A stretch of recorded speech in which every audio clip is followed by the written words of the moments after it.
La diáspora venezolana sigue creciendo en el exterior, me decía el encargado de negocios de Argentina que cerca de 200 demandas diarias de venezolanos que llegan a Buenos Aires y en general hablan de 300 o 400 mil en España y así en todo el mundo. Por eso la primera pregunta al invitado de hoy, Sergio Aranguren, que fue embajador venezolano en el Extremo Oriente, es en su experiencia diplomática esa atención a los venezolanos, ¿cómo debe mejorarse?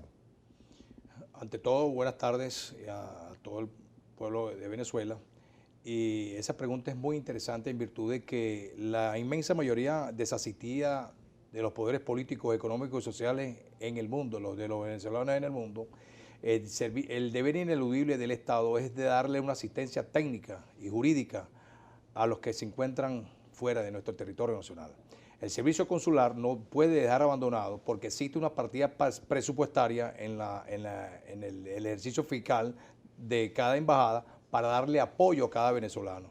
Y no puede ser posible de que se les tenga aparte en las funciones de la responsabilidad del consulado. Incluso hay un caso en Kenia de un venezolano en una situación muy confusa de diplomacia donde está siendo juzgado por la justicia de Kenia. Hay pena de muerte y aparentemente no hay la protección debida jurídica porque una embajada tiene que prestar y el consulado toda esta actitud, ¿no? Sí, en el punto de vista de los hechos acontecidos en Kenia, tenemos que tener en cuenta que esos hechos acontecieron en la embajada de Venezuela, en territorio venezolano. Ese le corresponde a territorio de las leyes venezolanas. No puede ser posible que un funcionario de la diplomacia venezolana esté siendo juzgado por pena capital en un país extranjero. Y en relación con situaciones de otros extranjeros en Venezuela, sobre todo ustedes que manejan casos penales vinculados al tema internacional, por ejemplo, en esas redadas que caen extranjeros o de otras nacionalidades que pueden no tener el pasaporte o el papel en la mano, ¿cómo garantizar esos derechos humanos? Creo que tienes casos sobre esto, ¿no? Sí, en el pasado, en septiembre del año pasado, se detuvieron más de 120 colombianos en territorio venezolano. Y a la fecha del día de hoy, desde septiembre a la fecha del día de hoy, no han sido judicializados estas personas. Nuestra Constitución nos habla y nos enmarca que los principios ineludibles del debido proceso que tienen que judicializarse a las 48 horas de haber sido detenidas estas personas. ¿Dónde están estos colombianos detenidos en Venezuela? Estos están siendo procesados ahorita y detenidos en La Yaguara, Policía Nacional de La Yaguara. Injustamente no existe orden judicial, orden de restricción, orden administrativa, absolutamente nada. ¿Han tenido contacto con las autoridades colombianas en Caracas?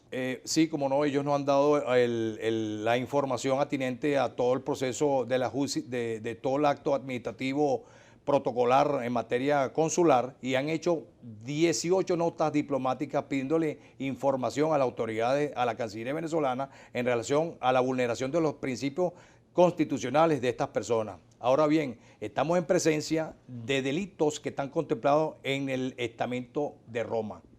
También ese tipo de situaciones, ya no solamente de carácter internacional, sino la propia ley nacional, establece sanciones a los funcionarios, incluyendo del presidente hacia abajo, cuando no cumple con sus funciones. Creo que hay textos constitucionales claros, ¿no? Sí, la ley contra la corrupción establece en el título de Administración de Justicia a los jueces y a los fiscales del Ministerio Público que no emiten su pronunciamiento en la rectitud del debido proceso, los sanciona con una pena punitiva de tantos años. Pero tenemos que tener en cuenta que hay una sociedad de cómplices y no podemos ser cooperadores inmediatos de unos delitos como tal. O sea que ningún funcionario público está exento de poder ser responsable ante la justicia. Jamás y nunca. Tienen que tener en cuenta que la justicia tarda, pero siempre llega. En el preciso momento de que ellos tengan manifiesto de que no ha pasado nada, les va a llegar la justicia. Tarda, pero llega. Hay normas constitucionales sobre el seguimiento de juicio. Sí, sí. Desde el presidente hasta el funcionario más bajo, ¿no? Sí, el antejuicio de mérito está contemplado en nuestra Constitución y en nuestro Código Orgánico Procesal Penal, pero tenemos que tener en cuenta que en los hechos y la vida cotidiana, en las imputaciones públicas, en los señalamientos que han hecho altos funcionarios del Estado, del personero público, hacen del manifiesto hacia la opinión pública nacional el grave error en relación a los fraudes que se están cometiendo en la administración de justicia y en los fraudes procesales. Tal vez se refiere usted a las declaraciones de la señora fiscal, que insiste en que hay no solamente una ruptura constitucional por el llamado que han hecho a la constituyente, sino que también el tema del Congreso Nacional desconocido y sobre todo todos estos incidentes donde la justicia civil o la militar sustituye a la civil y hay civiles juzgados, además agresiones físicas directamente señaladas contra estudiantes por las Fuerzas Armadas. Directamente aplaudo la función de la responsabilidad de la representante del Poder Moral, la representante del Ministerio Público, porque ya de una vez por todas rompió el silencio como tal, porque ya no se puede ser cooperadora inmediata de los hechos que están aconteciendo a la sociedad venezolana. Tenemos que tener en cuenta un principio, el debido proceso, y el debido proceso no puede ser relajado por ninguna parte ni ninguna persona en particular. Ella tiene el deber ineludible de aperturar ante juicio de mérito a altos funcionarios que dan vida propia en Venezuela. La legitimidad de esas acciones están consagradas en la ley y también en la propia Constitución, En nuestra Constitución, porque ella no puede ser cooperadora inmediata de un fraude procesal en calidad simulada. Ahora, como usted se refiere al Tratado de Roma, que es el que crea la Corte Penal Internacional, como abogado e internacionalista, o sea, abogados conocedores del derecho penal internacional, esos crímenes pueden ser juzgados por un tribunal como el de Roma. Sí. En Venezuela ya se está agotando todo lo relacionado a la judicialización del debido proceso en nuestra tierra, en nuestra patria.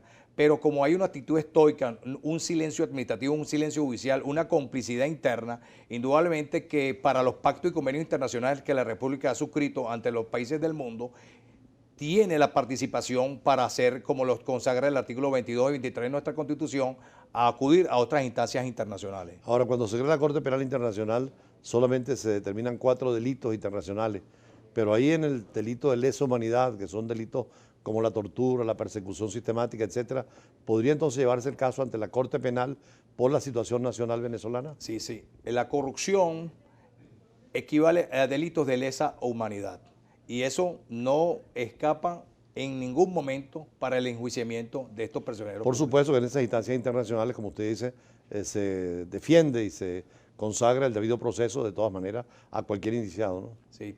Es de señalar y de motivo de orgullo y de reflexión que el artículo 321 de nuestra Constitución es muy claro y evidente que el enjuiciamiento del personal civil lo hacen los tribunales ordinarios, delitos comunes y delitos de lesa humanidad, no lo hacen los tribunales militares. Es por ende que hago un exhorto, un llamamiento a las autoridades con el fin de evitar las reposiciones inútiles que van a hacer un daño irreparable a la colectividad y a la ciudadanía venezolana. Bueno, muchísimas gracias a Sergio Aranguren por este diálogo. Efectivamente, como lo señala el profesor Sergio Aranguren, hay una justicia penal, un nuevo derecho penal internacional, hay una corte que funciona, que se llevó preso al presidente de Liberia y lo tiene, le dieron 50 años en La Haya, y al mismo Milosevic de Yugoslavia, que quería acabar con los derechos humanos en ese país e invadió y quiso, en el caso de Croacia y otros países, golpear a la población, murió.